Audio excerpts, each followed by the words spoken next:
There are times in our woodwork when we need to replicate a very odd shape. And my friends along the road have asked me to make a window board for them. Now in these houses the walls are sort of 2 foot thick, you know. And this window board is going to be an extension of their kitchen worktop.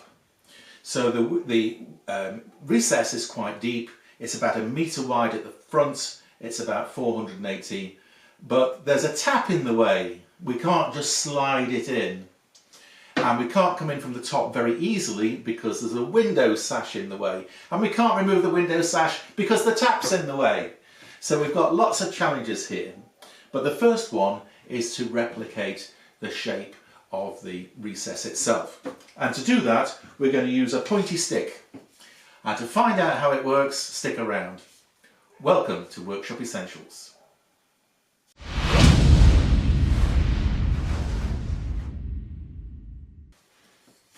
This is an ancient tool. It's been used in the boat building industry for centuries, if not millennia.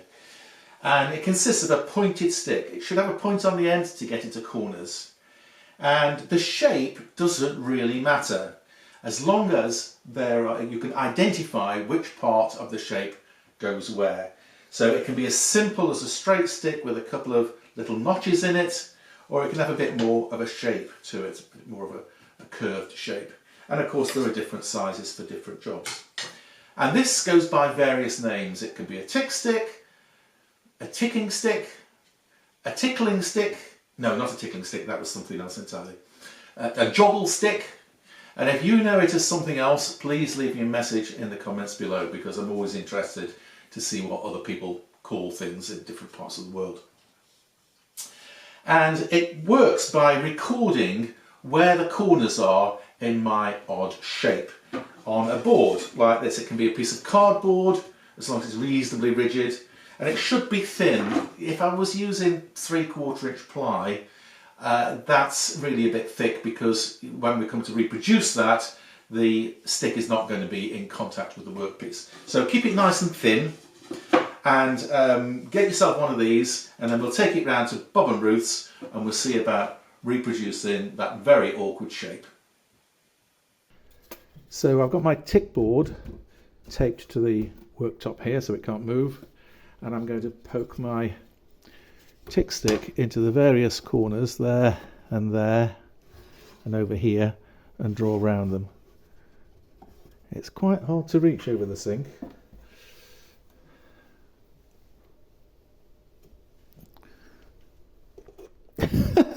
The camera's in the way. Let's try this one.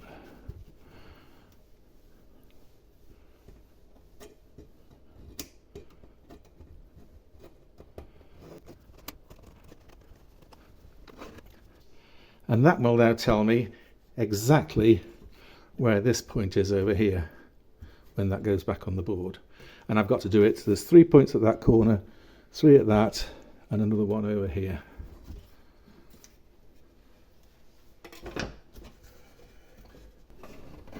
Oh, fiddlesticks.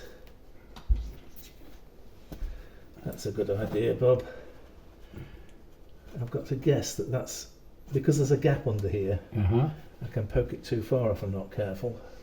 But you're going to cover this with tiles, aren't you? Yeah. Right, so we're not to the millimetre actually. No. Can you move your finger, please? Take it off. There we go. Oh, that's all right. Good. So now we take our tick board off, and we've got a record of all the various vertices on the board. Now, this is my workpiece. It's actually made of 2 pieces of leftovers joined together, so there is a glue joint down the middle there. But as it's a stave construction anyway, it really is invisible. You wouldn't know that it wasn't the original worktop. It's glued up reasonably flat at this end. That's quite good. There was a bit of a crown at this end, but that's because the boards themselves aren't perfectly flat. And we can deal with that afterwards as well, actually. So let's get this onto the bench where we can work on it. So this is the edge that was closest to me in the kitchen. and I've clamped my tick board in the centre of it. The clamps don't interfere with any of my profiles, and obviously I need to make sure that I use the same tick stick. And now we can use this to find out where those original points were. So I can put that back in exactly the right place because of the profile. So hold that there, and gratifyingly that point is exactly on that back edge. And over here we do the same thing again. My tick stick is lined up perfectly, and this one, if you remember this one, there was a bit of a void actually, and I couldn't poke this into a hard interface between two surfaces. I had to guess, but that looks bang on the edge, so let's assume that that's correct there. And then we've got these other corners, so that goes there. My tick marks look good, and you can see now why it's important not to use too thick a piece of wood for your tick board, because this is off my workpiece and I've got to get right over there to see that I've got that in the right place. And this one, now if you remember, there's a little bit of a notch cut out there, but we can infer that when we've got the main points of the profile.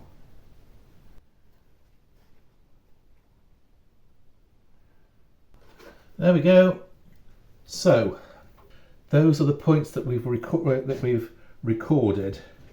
So now the clamps can come off and the tick board can come off, and we simply join those points together. So that one was joined to there, and this one over here, of course.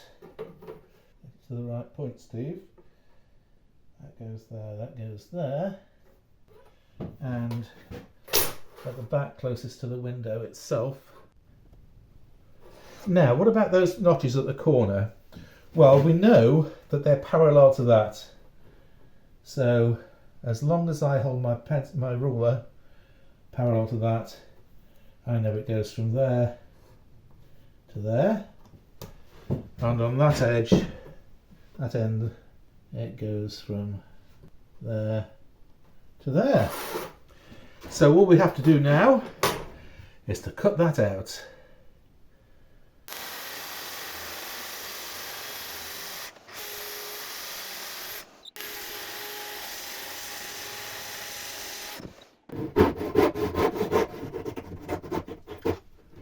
Very nice, very nice.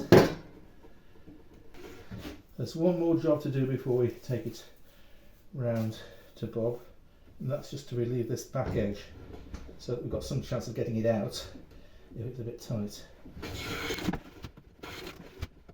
See how much clearance we've got. That would be square. We've got a couple of millimetres clearance now on this side. Good. Let's take it round and see what happens. Well, the proof of the pudding is in the eating, so let's see what happens.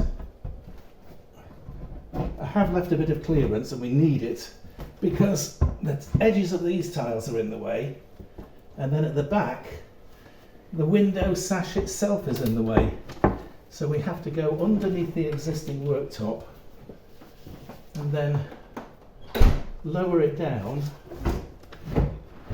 and then pull it back towards the window. There we go, look at that. And that, let me just shut the window, Bob. That leaves me with enough space for a bit of trim to go in there, like that. And the tiles will cover the clearance at the sides there, like that. In fact, we can move that over a tad. By the time that's got some gubbins on it, I think that's not half bad. So the next time you've got an odd shape to replicate, why not consider using this technique? It doesn't cost anything, it's easy, it's quite accurate, and you'll be helping to continue the use of a traditional and indeed ancient woodworking technique. And if you want other low-tech ways of solving common woodworking problems, then check out my square of Thales and my method for marking out odd-shaped miters when the corner is not 90 degrees. Thank you very much for watching. Until the next time, enjoy your workshop. Cheerio! If you've got any questions, leave me a comment below. And please remember to like, subscribe and share. It's the only way this work gets seen.